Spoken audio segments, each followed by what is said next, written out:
Bonjour à tous, bienvenue dans ce nouveau Day Trading Roadmap. Les plans du jour, aujourd'hui on va faire un point comme d'habitude sur les indices. Je vous montre mon trade d'hier. Parfois on se parle un petit peu de frustration. J'ai vendu dans le flux baissier l'OPR réintégré ici sur le Nasdaq. Je préfère les réintégrations. On a fait une belle bougie qui ouvrait ferme au-dessus. Donc j'ai pas pris la première, j'ai pris la deuxième. Je me suis fait stopper vraiment pour rien du tout vers les 30. Et derrière, il a des gueules, il a fait mon objectif. Ça fait partie du trading, un petit peu de frustration forcément. Il y avait aussi la belle bulle M15 sur le Dow Jones. Mais je ne l'ai pas prise dans le sens où le ratio sur le setup était pas de 2.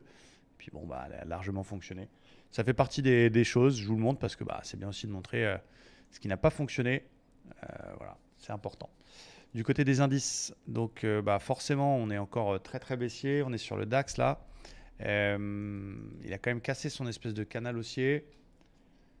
Pas joli joli l'histoire. Alors ça va pas forcément y aller en ligne droite, mais il n'y a pas de support avant 15 600 points. Quand même flux très très baissier en 4 heures, encore et encore et encore. On fait des nouveaux plus bas.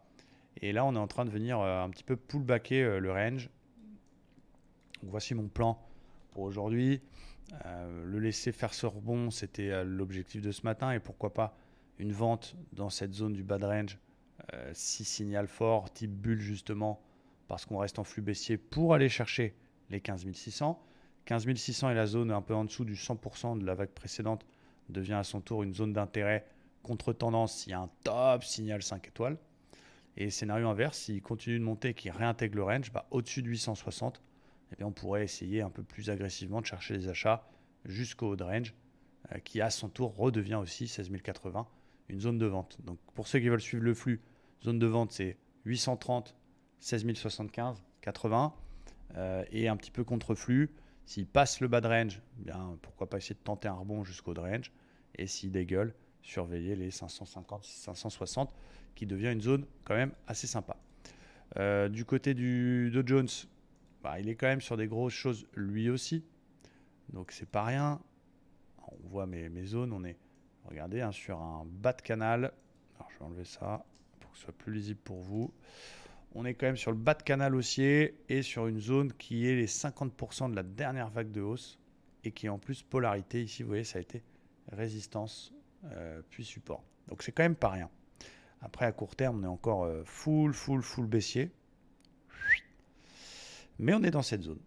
Donc, mon plan du côté du Dow Jones, je pense que c'est trop tôt pour acheter parce qu'il n'y a pas vraiment le signal du seigneur. Le flux intraday est encore très baissier. On fait des tentatives de rebond, mais à chaque fois, ça repart à la baisse. On est quand même dans un flux vendeur. Donc, on est dans un flux vendeur. Si on casse les plus bas cet après-midi, les 780, il faut continuer à faire des ventes jusqu'au 61,8 daily. Donc, sous 770, on continue à vendre justement sur des setups type suivi de tendance. En cas de petit rebond et de pullback sur le précédent plus bas, si évidemment il échoue là-dessus sur cette oblique, donc dans cette zone 35 000 finalement, eh bien on peut essayer un short sur rebond sur un signal un peu comme la bulle qu'on a eu hier vers 16h30 qui était intéressant. S'il continue son rebond et qu'il pète cette zone-là, on rentre dans un territoire un peu neutre. On fera attention à la zone de l'ancien bas de range, vers les 560, les 160 pardon. Et c'est uniquement s'il passe ça que je chercherai des achats jusque d'abord le haut de range. Donc on va dire neutre entre 35 et 160. Zone d'intervention possible, la zone des 35 sur signal en cas de rebond. Et s'il continue sa baisse et qu'il casse les plus bas, on vend. Là pour le coup, j'achète pas cette zone. Elle est intéressante, elle stoppe pour l'instant la baisse, mais j'ai pas encore le signal 5 étoiles et on essaie de suivre le flux.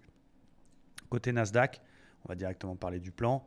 Cette zone, une belle zone d'intérêt, c'est quand même un niveau ici, regardez, qui a été plus bas. On peut même en faire un order block.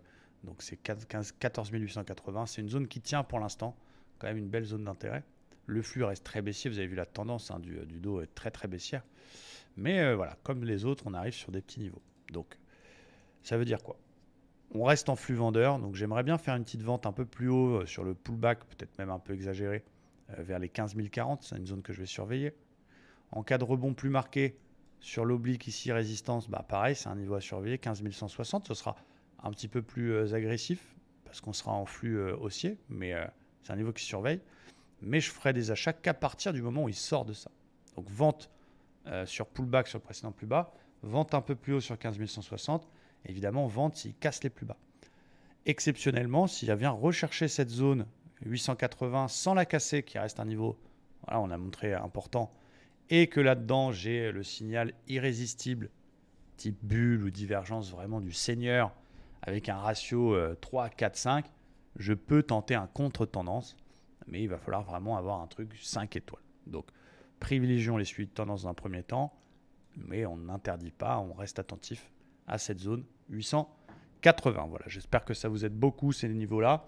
Pour l'instant, je ne mets pas ma cam, j'ai un petit problème de webcam. Bon, c'est pas le plus important. Mettez-moi un petit commentaire si les LNDJ vous plaisent et je vous souhaite une très belle journée de trading. Ciao!